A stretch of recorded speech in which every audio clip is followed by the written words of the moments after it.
Et aux archives de Nantes, j'ai pu retrouver la trace de l'émigration de ce Bigourdan à travers une lettre des autorités militaires de Tarbes au consul de France à Buenos Aires. Il était écrit que l'exempté, en effet, Baptiste Isidore avait été exempté du service militaire, mais était bien toujours en Bigorre au moment de son appel devant la commission de révision.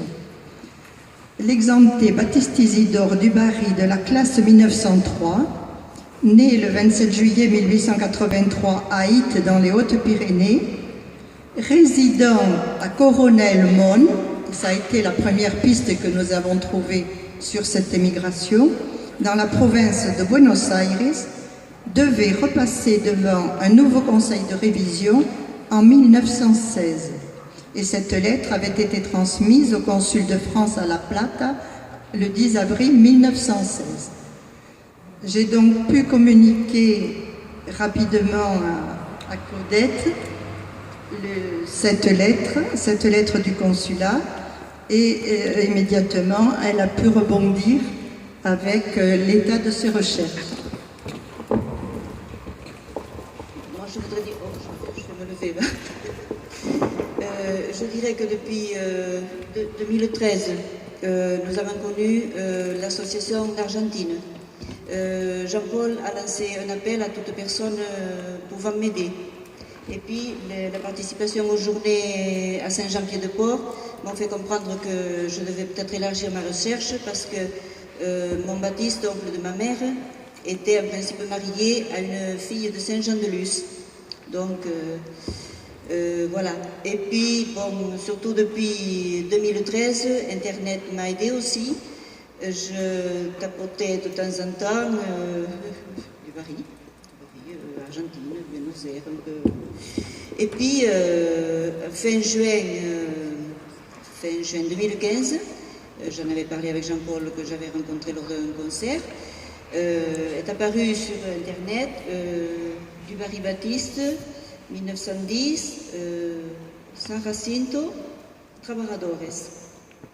Et on savait depuis notre voyage en novembre 2013 qu'il était arrivé en 1910.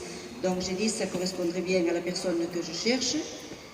Et je me suis empressée d'en parler avec Jean-Paul et les membres de la BAOP qui étaient là, et d'envoyer ce courrier, ce renseignement à Lily. J'avais eu son adresse par Lily Ouni.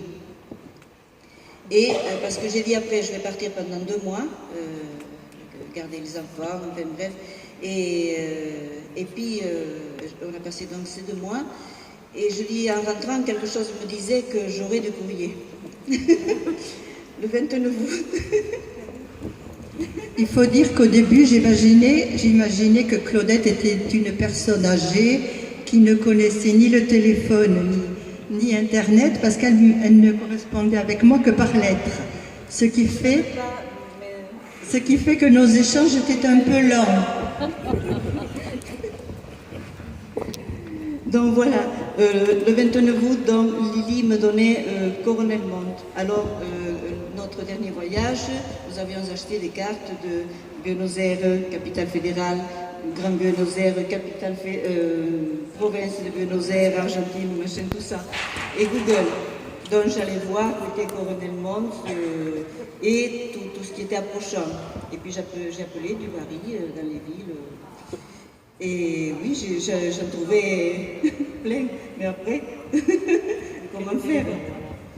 Alors j'ai aussi trouvé plusieurs nouvelles, dont un décès.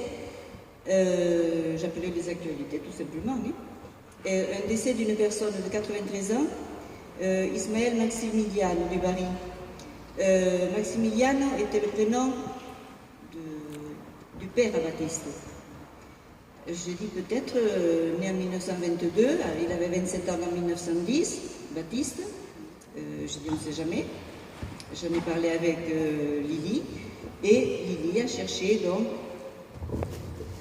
Donc, avec ce rapprochement de prénoms entre le père de l'émigré et cette personne décédée, j'ai étudié l'annuaire du coin Et j'ai vu que ce Maximilien avait toujours un numéro de téléphone, bien que décédé depuis 4 ans, je crois, ou non, 1 an.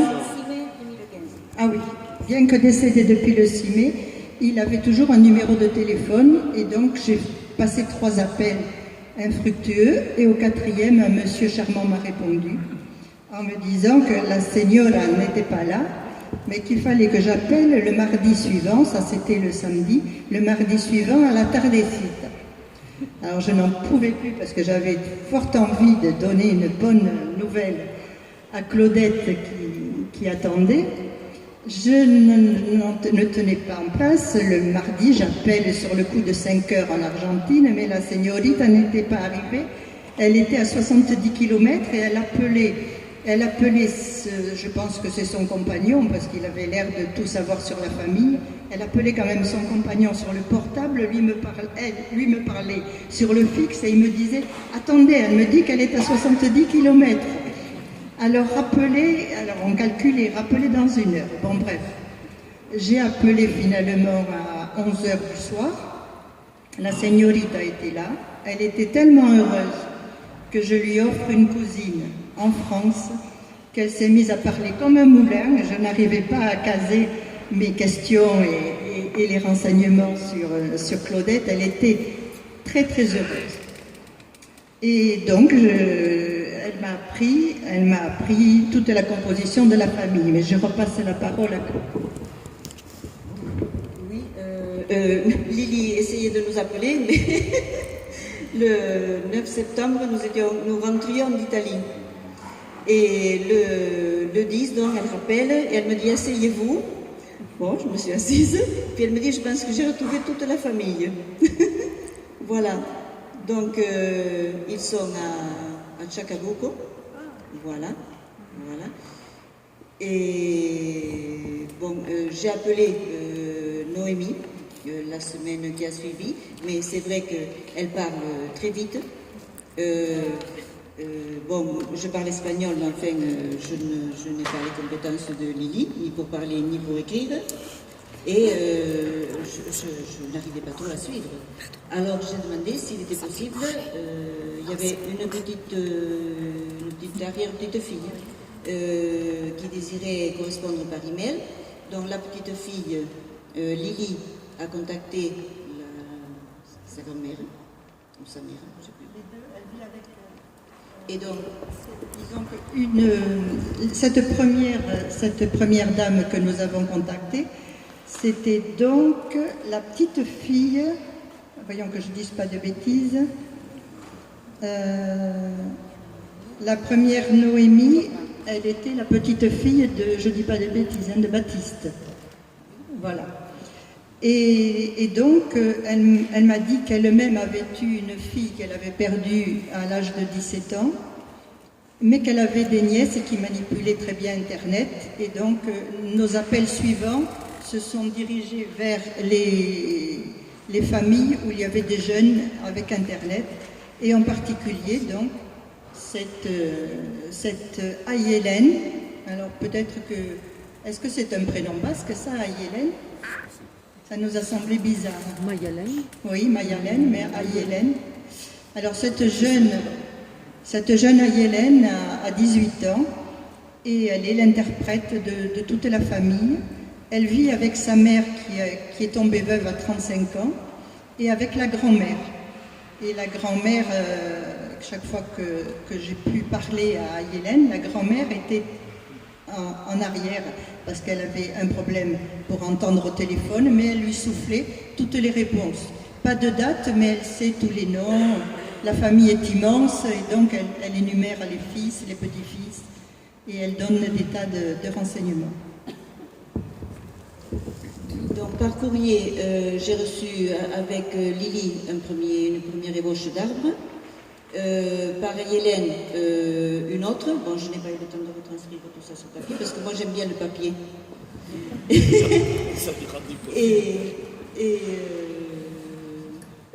je ne sais plus. Hélène. Oui, et donc j'ai appris par la même occasion que j'ai reçu ce que j'ai envoyé à Lily aussi, et qu'ils avaient de leur côté, il y a un petit-fils qui avait démarré un arbre généalogique en 2003, Hugo Dubarry, par l'intermédiaire de l'association Euskal. Euskal, après je ne... Le monde en basque, comment vous dites le monde? Euskal Mundo. Euskal Mundo. Al Mundo Vasco. Elvira Gurutseag, Oui, parce elle s'appelle. parce qu'il y a un monsieur là-bas qui s'occupe, qui a une revue qui s'appelle El Mundo Vasco. Ah, peut-être. À Et Tchekamuku. en plus, j'avais trouvé une Eliana Dubarry qui fait partie de la famille et qui fait partie de ce centre basque. Ce centre basque, je me demande si elle se croit peut-être Et- basque comme tous les Béarnais. Ce centre basque porte le nom de Voulez-vous Guillermo. que je te vois répondre à ça? Porte le nom de Guillermo Laguerri, je crois. Et c'est un monsieur basque espagnol qui a traversé, je crois, la Pampa avec comme valise La poète. une poète. Ah ben oui, c'est ça. El Vasco de la Carretilla, Voilà. Le basque de la Caribe. la Régui, Voilà. de Pamplune. Donc Eliana Dubarry, elle danse chez vous. Ah bien alors, elle doit être très amie avec Luis Aramburu qui était il y a quelques mois chez nous. Elle est présidente de cette association et qui est venue présenter le film El Vasco de la Carretilla au mois de, je sais pas combien, mai dernier. Voilà, qui est venu présenter à Ustaritz, à Saint-Sébastien, à Bayonne, à Vitoria, à Pamplune, dans son village natal à côté de Pamplune. Voilà, Tchekamuku. Tant que j'y suis, à propos du Paris, je voudrais remercier Christiane Pomboué qui m'a mise en contact avec Anna Lalanne, ce qui nous a permis de rencontrer avec Robert au voyage de 2013, Juan Maria Dubarry à La Plata. Et puis nous en avons rencontré d'autres parce que tant que je n'avais pas de nouvelles du mien, on a ratissé Palermo, puisqu'on habitait dans le quartier de Palermo. On a été voir des Dubarry à Carlos Spegazzini. J'embrasserai Rosengo parce que sans lui, je n'aurais jamais connu l'Argentine. C'est lui qui m'a écrit le premier, enfin qui a répondu à mon courrier de 85 en 86. Donc ça fait longtemps que je me promène en Argentine. D'une façon ou d'une autre, j'y suis souvent. Voilà. Au mois de juillet, nous avions aussi Gabriel Roberto de Concepción de de l'Uruguay. Et Sylvia, une amie à eux, s'était occupée. Elle s'occupe surtout des Savoyards. Où nous avons rencontré il n'y a pas longtemps Laurent Suiffet. Je ne sais pas si vous vouliez parler de lui tout à l'heure. Et je voudrais dire que dans les descendants Suiffet, il y avait tout à l'heure dans la salle Cécile, descendante des Suiffet de Savoie, qui faisait le service. Voilà, le monde est petit. Ah bon? L'immigration est petite. Non, mais son papa travaillait avec un collègue à Robert. Voilà, nous l'avons connu comme ça. Je vais lire ceci. Lili, entre Betzer de Pau et ses cantos sur notre ciel bigourdant, au-delà de l'océan, nos pensées se promenaient vers cette pampa argentine. Pour Baptiste Dubarry, en cet été 2015, j'ai accueilli avec joie et émotion les lettres et les appels de Lili. Bien affectueusement, merci.